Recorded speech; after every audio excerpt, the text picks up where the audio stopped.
इसमें दो राय नहीं कि राम मंदिर के मुद्दे पर, राम मंदिर चंदा चोरी के मुद्दे पर भारतीय जनता पार्टी बुरी तरह से फंस गई है।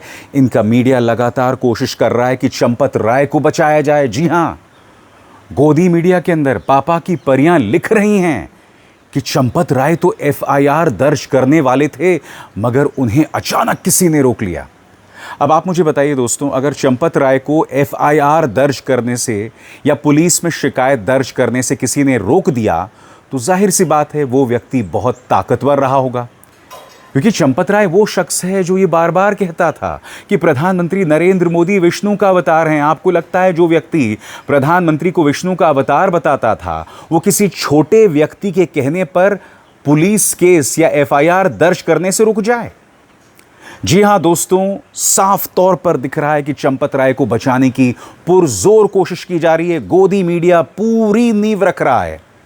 मगर बड़ी बात, अब तक औपचारिक तौर पर यह बात सामने उभर कर नहीं आई कि चंपत राय ने अपने पद से इस्तीफा दिया है या नहीं दिया है। जी हां, औपचारिक तौर पर उन्होंने अभी तक अपने पद से इस्तीफा नहीं दिया है।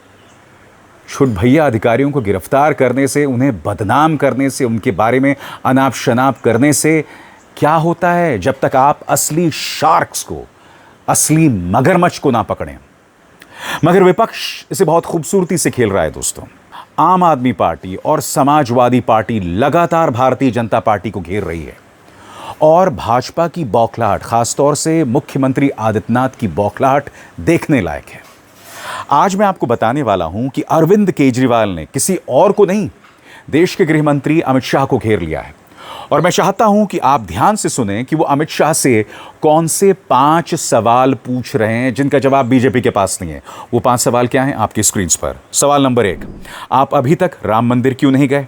क्या भगवान राम के दर्शन करने का आपका मन नहीं करता? क्या राम मंदिर जाने का आपका मन नहीं करता? क्या आपको भगवान राम का आशीर्वाद नहीं चाहिए? क्या आप राम को भगवान नहीं मानते? अब आपको समझना पड़ेगा कि अरविंद केजरीवाल ने ये जो बात कही ना, क्यों कही है। क्योंकि भारतीय जनता पार्टी अक्सर राहुल गांधी पर प्रहार करती है, विपक्ष के कई नेताओं पर प्रहार करती है कि ये लोग अब तक राम मंदिर नहीं गए, राम मंदिर नहीं गए।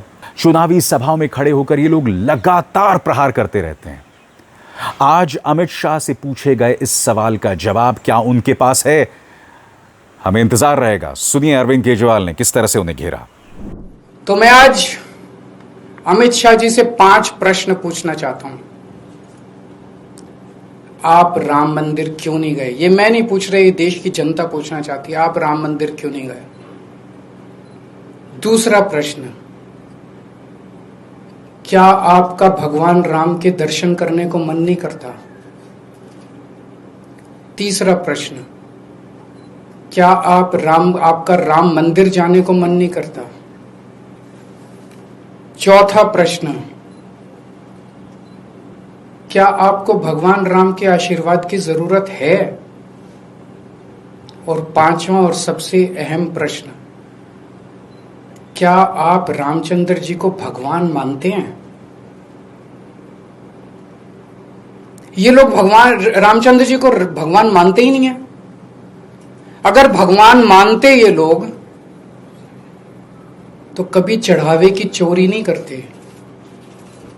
भगवान के सामने दिए हुए दान की चोरी नहीं करते कभी ये लोग। उनको डर लगता अंदर से कि अगर हमने चोरी कर दी तो भगवान देख रहे हैं, भगवान तो सर्वव्यापी हैं, भगवान देख रहे हैं, चोरी देख रहे हैं, हमें महापाप लगेगा, हमारा भविष्य खराब हो जाएगा, आने वाली जिंदगियां खराब हो जाएंगी, ये जिंदगी खराब हो जाएगी। इनको डर लगता, लेकिन इनको कोई डर नहीं है, खुलेआम चोरी कर रहे हैं। तो अगर ये राम को भगवान मानते तो कभी चोरी नहीं करते। ये तो राम को भगवान मानते ही नहीं है।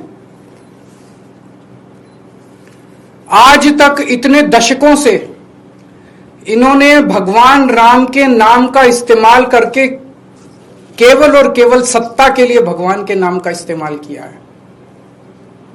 सत्ता में आने के लिए भगवान के नाम का इस्तेमाल किया, और भगवान ने इनको क्या नहीं दिया। 21 राज्यों में रामचंद्र जी ने इनकी सरकार बनवा दी, केंद्र में इनकी सरकार बनवा दी। अमित शाह जी भगवान का धन्यवाद करने ही चले जाते राम मंदिर, 101 रुपए का प्रसाद ही चढ़ाते, लेकिन वो वहां नहीं गए। उनको भगवान के आशीर्वाद की जरूरत ही नहीं है। मगर मामला वाकई पेचीदा होता जा रहा है और मैं धीरेन्द्र शास्त्री का यह बयान आपके सामने पेश करना चाहूंगा जो मेरे पत्रकार मित्र नरेंद्र नाथ मिश्र ने पेश किया है अपने सोशल मीडिया हैंडल एक्स पर। यहां पर धीरेन्द्र शास्त्री कथित तौर पर कहते हैं, और गौर कीजिएगा, अभी सिर्फ छोटी मछलियां पकड़ी गईं, पर्ची खोली तो मुझे निपटा देंगे। मैं राम मंदिर चोरी के दोषियों को अच्छी तरह जानता हूं। पर्ची खोलकर उन बड़े नामों का खुलासा करूंगा तो वो मुझे निपटा देंगे। धीरेन्द्र शास्त्री यहां पर ये कह रहे हैं कि अगर उन्होंने हकीकत सामने ला दी, जो लोग चंदा चोरी में शामिल हैं उनका नाम उन्होंने बता दिया, तो उन्हें जान से मार दिया जाएगा। अब यहां पर सवाल उन लोगों पर है जिनका जिक्र यहां धीरेन्द्र शास्त्री कर रहे हैं, मगर सवाल धीरेन्द्र शास्त्री पर भी है। धीरेन्द्र शास्त्री, आपका वजूद क्या है? आपका वजूद आपके भक्तों के चलते है। आप लगातार कहते रहे हैं संविधान की धज्जियां उड़ाते हुए कि भाई हिंदू राष्ट्र बनना चाहिए। अब हिंदू राष्ट्र में भगवान श्री राम का एक अहम किरदार है। यह बात अलग है कि भारतीय जनता पार्टी जिस हिंदू राष्ट्र की बात करती है उसमें मर्यादा पुरुषोत्तम भगवान श्री राम की शिक्षा का कोई स्थान नहीं है। मगर अगर आपको लगता है कि कुछ लोग यहां जिम्मेदार हैं तो आप डर क्यों रहे हैं? आप तो धार्मिक आदमी हैं, आपको तो मौत से नहीं डरना चाहिए। और सबसे बड़ी बात, अगर आप सामने आएंगे तो पूरे देश की जनता आपके पीछे होगी, क्योंकि राम भक्त आहत हैं। किसने उनकी आस्था पर प्रहार किया? हकीकत यह है दोस्तों, इनका कुछ भी बयान आया है। आज सुबह ही मैंने आपको पिंकी चौधरी का बयान सुनाया था। यह व्यक्ति कह रहा है कि भाई अगर चोरी हिंदू ने की और चंदा हिंदू ने दिया तो आपको क्या प्रॉब्लम है? निहायत ही वाहियात बयान। सुनिए ये पिंकी चौधरी क्या कह रहा है। आज हमारा भव्य राम मंदिर बना, जिसको देखने के लिए पूरे देश के कोने कोने से लोग जा रहे हैं। वो चंदा जो दे रहे हैं वो सारे के सारे राम जी को मानने वाले हैं, और जो वहां थे वो भी राम जी को मानने वाले ही हैं। और राम जी के आशीर्वाद से ही उनके घरों में अगर कुछ चंदा गया है, उनके मन को परिवर्तित करते हुए जो चंदा गया है, उसमें किसी को प्रश्न चिन्ह लगाने का और किसी को यह कहने का अधिकार नहीं है कि उनको उठाओ, बंद करो। मंदिर हमारा, चंदा हमारा, चोरी की हमारे लोगों ने, और तुम लोग खामोखा ड्रामेबाजी कर रहे हो। और अब एक जरूरी संदेश, सच के इस सफर में मेरा साथी बनिए, मेरा चैनल ज्वाइन कीजिए और इनमें से एक विकल्प, एक ऑप्शन चुनिए। शुक्रिया। दोस्तों, पिंकी चौधरी को छोड़ दीजिए। पिंकी चौधरी तो चलिए हिंदू रक्षा दल का सदस्य है, अक्सर गुंडई करते हैं, लोगों को परेशान करते हैं, उनके धर्म के चलते लोगों को परेशान करते हैं। मगर गोदी मीडिया पुरजोर कोशिश कर रहा है कि चंपत राय को बचाया जाए। और कैसे, मैं आपको बताना चाहता हूं। ये देखिए, ये हैं एबीपी न्यूज़ की संवाददाता, कह क्या रही हैं, गौर फरमाइए। और ये कहकर फंस गई हैं। सुनिए, कहती हैं, अयोध्या आने के बाद जो सबसे स्पष्ट बात मुझे बताई गई, सोर्सेस का हवाला देकर, वो ये कि 27 मई को चंपत राय खुद चढ़ावा चोरी का मामला पकड़े जाने पर एफआईआर कराने पहुंचे, लेकिन बीच में किसी ने फोन पर उन्हें ऐसा करने से रोक दिया। अब किसका फोन था ये तो जांच में पता चलेगा, लेकिन चंपत राय की सबसे बड़ी गलती ये थी कि उनकी नाक के नीचे ये होता रहा और उन्हें पता नहीं चला। जब जानकारी लग गई तो एफआईआर नहीं करवाई। एक सूत्र ने यह भी बताया कि टिन्नू यादव पर आंख मूंद कर भरोसा करना चंपत राय को महंगा पड़ गया। खबर यह भी है कि ट्रस्ट 6 जुलाई को इनका इस्तीफा स्वीकार कर लेगा, जिसे अभी होल्ड पर रखा गया है। सबसे बड़ी बात यह बताइए, जब ये मोहतरमा ये दावा कर रही हैं कि चंपत राय का कोई दोष नहीं है, चंपत राय तो एफआईआर दर्ज करवाना चाहते थे मगर किसी ने फोन कर दिया। जो व्यक्ति प्रधानमंत्री नरेंद्र मोदी को विष्णु का अवतार बताता है, आपको लगता है ये व्यक्ति किसी की भी सुन लेगा? किसने फोन किया था मोहतरमा? चंपत राय को बचाने की कोशिश मत करो। और सबसे शॉकिंग, इस पर गौर कीजिए, चंपत राय की सबसे बड़ी गलती यह थी कि उनके नाक के नीचे होता रहा और उन्हें पता नहीं चला। आपके रिश्तेदार शामिल थे साहब। सबसे बड़ी बात, ये लोग ये भी कह रहे हैं कि वो जो पूरी खबर भारत समाचार की थी कि 1 साल में 12 करोड़ सिक्योरिटी ऑफिशियल्स को दिए जा रहे थे, ये झूठी खबरें हैं। खुद तुम सोर्स के हवाले से खबर कर रही हो। आप देख रहे हैं खेला क्या चल रहा है दोस्तों। गोदी मीडिया के जरिए चंपत राय, जो कि एक बहुत अहम कड़ी है चोरी, और इसके तार दिल्ली या लखनऊ जहां से भी जुड़े हों, यानी कि जो बड़े बड़े खिलाड़ी हैं उनसे जहां पर भी ये तार जुड़े हों, चंपत राय एक अहम किरदार है और गोदी मीडिया इसे बचाने की कोशिश कर रहा है। पूरा खेला समझिए दोस्तों, ये खेला चल क्या रहा है। इनफैक्ट आज भारत समाचार की 2 और खबरें आई हैं जिसकी तरफ मैं आपका ध्यान खींचना चाहूंगा। अब भारत समाचार खुलकर कटघरे में रख रहा है अनिल मिश्रा को, उन्हें मास्टरमाइंड बता रहा है। भारत समाचार का क्या कहना है इस ब्रेकिंग न्यूज में, गौर फरमाइए, क्योंकि इस मुद्दे पर 2 लोगों को अपने पद से इस्तीफा देने के लिए कहा गया है, या कम से कम इस तरह की अफवाहें आई हैं कि औपचारिक तौर पर कुछ नहीं हुआ है। ब्रेकिंग न्यूज आपके स्क्रीन पर। राम मंदिर चढ़ावा चोरी मामले में बड़ा दावा सामने आया है। जेल में बंद आरोपी अविनाश शुक्ल ने कथित तौर पर कहा है कि ट्रस्ट के डॉक्टर अनिल मिश्रा इस पूरे सिस्टम में शामिल थे और नियंत्रण उन्हीं का था।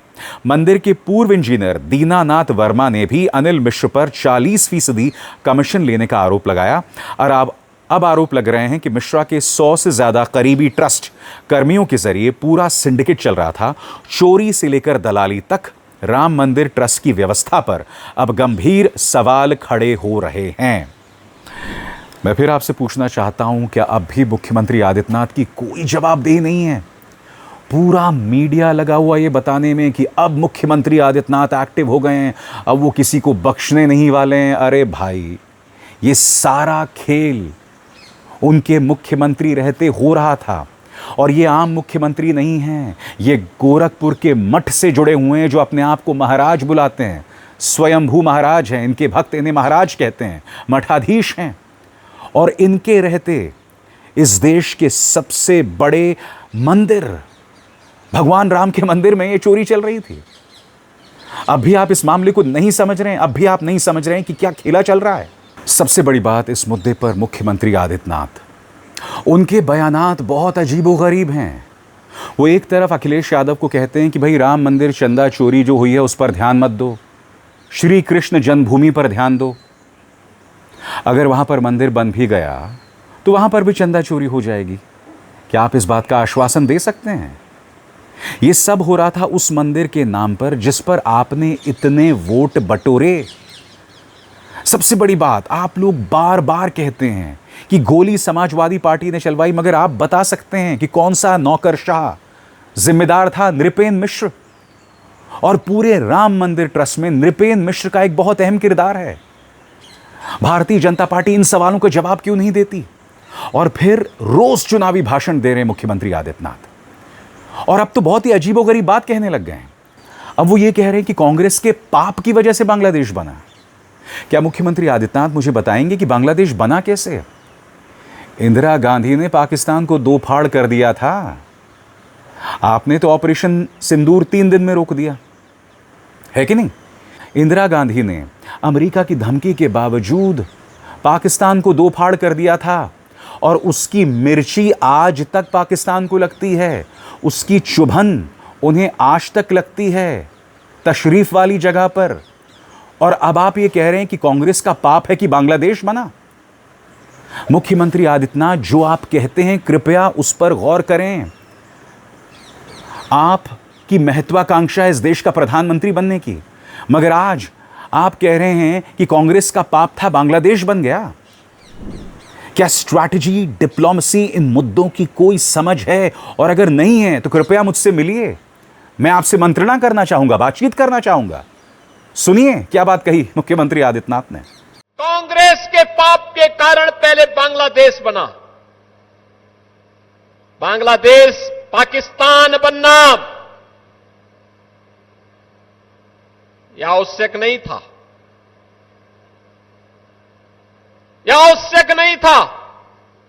सत्ता लोलुपता का परिणाम था पाकिस्तान का निर्माण। अगर उस समय का कांग्रेस का नेतृत्व अड़िग हो गया होता, जिन्ना अपनी मौत मर गया होता, और भारत का विभाजन दुर्भाग्यपूर्ण विभाजन नहीं होता। जैसे मैंने कहा ना, चाहे गोदी मीडिया हो, चाहे पिंकी चौधरी हो, चाहे सम्मानित मुख्यमंत्री हो, ये लोग कुछ भी कह रहे हैं दोस्तों, साफ तौर पर दिख रहा है कि आस्था के साथ खिलवाड़ हुआ है, ये सबसे बड़ा गुनाह है। साफ तौर पर दिख रहा है कि विश्वासघात हुआ है, ये सबसे बड़ा गुनाह है और हम इसे नजरअंदाज नहीं कर सकते। जो नजरअंदाज करेगा वो एक अंधभक्त है, जो नजरअंदाज करेगा वो भाजपा का चाटुकार है और ये किसी भी कीमत पर धार्मिक नहीं हो सकते। इनका सिर्फ एक मकसद है, चाटुकारिता करो, अंधभक्ति करो, बेईमानी करो, दैट्स इट, और उसके अलावा कुछ नहीं। मगर इस मंच पर बेबाकी से हम सवाल उठाते हैं और सवाल उठाने से बचते नहीं हैं। अभिसार शर्मा को दीजिए इजाजत। नमस्कार।